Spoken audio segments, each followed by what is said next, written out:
નમસ્કાર મિત્રો આજે આપણે આ વિડીયોમાં ઉમિયા માતાજી મંદિર સિદ્ધસરની પ્રાગટ્ય કથા અને તેના ઇતિહાસ વિશે વાત કરશું। મિત્રો, ઘણા ચમત્કારો અને અલૌકિક ઘટનાઓ વિશે આપણે સાંભળતા હોઈએ છીએ। આવા દિવ્ય પ્રસંગો કોઈ ધન્ય ઘડીએ કે ધન્ય સ્થળે જ થતા હોય છે અને ત્યારથી જ તે ક્ષણ ઇતિહાસમાં અમરત્વ પ્રાપ્ત કરી લેતા હોય છે। કંઈક આવી જ ઘટના આજથી લગભગ 100 વર્ષ પહેલાં બનેલી। પોરબંદર જિલ્લાના દેવડા ગામમાં એક આસ્તિક ખેડૂત રહે। હંમેશા સત્સંગ અને સત્સેવામાં મગ્ન આ પાટીદાર પ્રૌઢને લોકો રતનબાપા કહીને બોલાવતા। સરળ જીવન રતનબાપા કર્ણસાગરા ખેતરોમાં મજૂરી કામ કરે, પણ આંગણે આવ્યો અતિથિ તેમને મન ભગવાન આવ્યા બરાબર। સાધુ સંતોની સેવા કરતા કરતા ભોળિયા જીવે ભગવાનનું રટણ ચાલ્યા કરે। એમના વણગારી સ્વભાવ અને ઈશ્વર ભક્તિને કારણે આજુબાજુના ગામડાના લોકો પણ એમને ભગત તરીકે ઓળખતા। મિત્રો, આવા સહસ્ય ભક્ત પાસે ભગવાન પણ કંઈક કામ લેવા ઈચ્છતા હશે। તેમ એક દિવસ એક સાધુ ભગતને આંગણે પધાર્યા। રતન બાપાએ સાધુનો આદરપૂર્વક સત્કાર કરી ભાવથી સેવા કરી। સાધુ આ ભગતની ખરા હૃદયની ભાવનાથી સંતુષ્ટ થયા। તેમણે ભગતને કહ્યું કે, હે ભગત, તમારી શ્રદ્ધા અને અકૂટ ભક્તિથી માં ઉમિયાની સેવા કરો, જીવન ધન્ય બનશે। અને મિત્રો, ત્યારથી જ રતન બાપાએ માં ઉમિયાની ભક્તિ કરવામાં પાછું વળીને જોયું નહીં।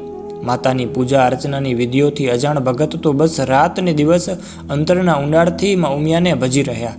તેમના નિષ્ણાંત ભક્તના પ્રતાપે એક અદ્ભુત કાર્યના વાહક તરીકે વૈશ્વિક શક્તિએ પણ તેમના પર પસંદગી ઉતારી। અને એક રાત્રે રત્નબાપા માતાજીનું સ્મરણ કરતા તંદિત્રિત અવસ્થામાં પોતાના ખાટલા પર આરામ કરી રહ્યા છે। ત્યાં તેમને દિવ્ય અનુભૂતિ થાય છે, જાણે સાક્ષાત માં ઉમિયા પાસે આવીને ઊભા છે। માતાનું તેજસ્વી મુખારવિંદ, આંખોમાં અમી દરિયા, આવા ભવ્ય દિવ્ય સ્વરૂપની ઝાંખી કરતા ભગત પોતાની જાતને ધન્ય ધન્ય સમજે છે। થોડી વાર તો શું કરવું શું બોલવું તેની સમજણ પણ પડી નહીં। કાલાગેલી બાલુડાની જેમ ભગત માતાના ચરણોમાં ઢળી પડ્યા। માતાએ આશીર્વાદ આપતા કહ્યું કે, બેટા, સિદ્ધસર ગામની હદમાં મારી મૂર્તિ દટાયેલી છે, એને તું બહાર કઢાવ। અને પછી તો રતાબાપાની ગડમથલ ચાલુ રહે છે।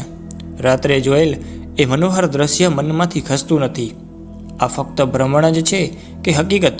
લોકો મારી વાત માનશે કે નહીં માને? આમ વિચારતા વિચારતા પાછી રાત પડી જાય છે।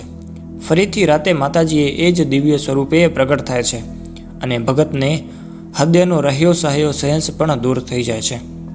અને પછી તો બીજા દિવસે જ ભગત સિદ્ધસર ગામ આવે છે। ગામ લોકોને પોતાને થયેલ માતાજીના દિવ્ય સાક્ષાત્કારની વાત કરે છે અને માતાજીનો સંદેશ કહે છે। પહેલાં તો લોકો સાચું માનવા તૈયાર થતા નથી, પરંતુ રત્નાબાપાની ભોળી મુખમુદ્રા અને માતાજીના અગોચર સંચારથી લોકો રત્નાબાપાએ આપેલ કંકુના સાથિયાની નિશાની પ્રમાણે શોધખોળ આરંભે છે। ચાલતા ચાલતા વેણુ નદીના દક્ષિણ કાંઠે એક નાનકડો કંકુનો સાથિયો દેખાય છે। ત્યાં ખોદકામ શરૂ કરે છે, પરંતુ મૂર્તિના બદલે વિશાળ કાળી શિલા દેખાય છે। માતાજી પર શ્રદ્ધા રાખી મહા મહેનતે શિલા હટાવતા જ માતાજીની મૂર્તિ જોતા જ લોકો આશ્ચર્યમાં પડી જાય છે, જાણે હમણાં જ કોઈએ માતાજીની પૂજા અર્ચના કરી હોય। એવી પવિત્ર સુગંધ અને અપરિત અભૂતિથી બધા ધન્ય બની ગયા।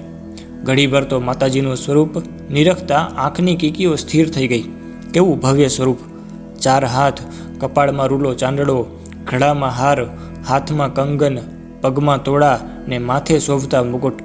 ચૈતન્ય સ્વરૂપમાં માં ઉમિયાની લીલી સાડી અને માથે લાલ ચુંદડીથી અલૌકિક 2.5 ફૂટની પ્રતિમા, જાણે કે હમણાં જ માતા પોતાના બાલુડાઓને આશીર્વાદ આપતા મુખ ખોલશે એટલે જીવંત લાગતી હતી। કડવા પાટીદાર કુળના કુળદેવી રાજ રાજેશ્વરી આદિશક્તિ માતા ઉમિયાના સ્વયંભૂ પ્રાગટ્યનો આ ધન્ય દિવસ એટલે ભાદરવા સુધી પૂનમ સંવત 1955 માન સન્માન સાથે આ દિવ્ય પ્રતિમાને સિદ્ધસર ગામમાં લાવવામાં આવી। આખા ગામના અને આજુબાજુના વિસ્તારમાં માતા ઉમિયાની પ્રતિમાના પ્રાગટ્યની વાત વાયુવેગે ફેલાઈ ગઈ। લોકોના ટોળે ને ટોળા માતાજીના દર્શનાર્થ ઉમટી પડ્યા, જાણે માતા ઉમિયાનું પ્રત્યક્ષ અવતરણ થયેલ હોય તેવા આનંદ સર્વત્ર ફેલાઈ ગયો। અને એ વખતે ગોંડલના ધર્મપ્રેમી રાજા શ્રી ભગવતસિંહજીનો રાજ હતું। એમણે આ દિવ્ય મૂર્તિના પ્રાગટ્યના સમાચાર સાંભળ્યા। આ સાંભળી રાજાએ ગોંડલમાં એક ભવ્ય મંદિર બાંધી મૂર્તિનું તેમાં સ્થાપન કરવું એમ વિચારીને દૂતને સિદ્ધસર મોકલ્યો અને રાજાના દૂત સિદ્ધસર આવીને મૂર્તિ ગોંડલ લઈ જવા વાત કરી। લોકોની અનિચ્છા છતાં રાજ આજ્ઞા ગણી 5 આગેવાનો મૂર્તિ લઈને ગોંડલ ગયા. પરંતુ મા ઉમિયાની ઈચ્છા કંઈક જુદી જ હતી. રાત્રે સ્વપ્નમાં માતાજીએ રાજાને જણાવ્યું કે રાજન, ધરતીના પટ પર કામ કરતા મારા બાળકો વચ્ચે મારે રહેવું છે, તેથી મને સિદ્ધસર પાછી પહોંચાડી દો. ધર્મપ્રેમી રાજા માનભેર આ દિવ્ય મૂર્તિને સિદ્ધસર પાછી પહોંચાડી. સિદ્ધસર ગામના લોકોનો ઉત્સાહ આ ઘટનાથી અનેક ગણો વધી ગયો અને સાદા પણ પવિત્ર નાના મંદિરમાં માતાજીની મૂર્તિની શ્રદ્ધાપૂર્વક સ્થાપના કરવામાં આવી. અને પછી તો માતાજીના એ ભોળિયા ભગત રત્ના બાપાએ ત્યારથી ફક્ત એક જ વસ્ત્ર પહેરી ને માતાજીની આજીવન સેવામાં પોતાનું જીવન સમર્પિત કરવાનું વ્રત કરી લીધું. માતાજીની પૂજા અર્ચના કરતા સંવંત 1999માં માતાજીના પનોતા પુત્ર ભગત બાપા સ્વધામની અનંત યાત્રાએ ગયા. પરંતુ તેમના દ્વારા થયેલ આ દિવ્ય કાર્ય અને એમની નિષ્ણાંક ભક્તિના સુવાસ આજે પણ આપણને એમના પવિત્ર ચરણોમાં મસ્તક નમાવવા ફરજ પાડે છે. આજે સમસ્ત કડવા પાટીદાર સમાજ રત્ના બાપાના ચરણોમાં ભાવો વંદના કરતા ગૌરવ અનુભવે છે. તો મિત્રો, આ હતો શ્રી ઉમિયા માતાજી મંદિર સિદ્ધસરની પ્રાગટ્ય કથા અને તેનો ઇતિહાસ. તો મિત્રો, આશા રાખું છું કે વિડીયો ગમ્યો હશે. જો વિડીયો ગમ્યો હોય તો વિડીયોને લાઇક, મિત્રો સાથે શેર અને આપણી ચેનલને સબસ્ક્રાઈબ કરવાનું ભૂલતા નહીં. ધન્યવાદ.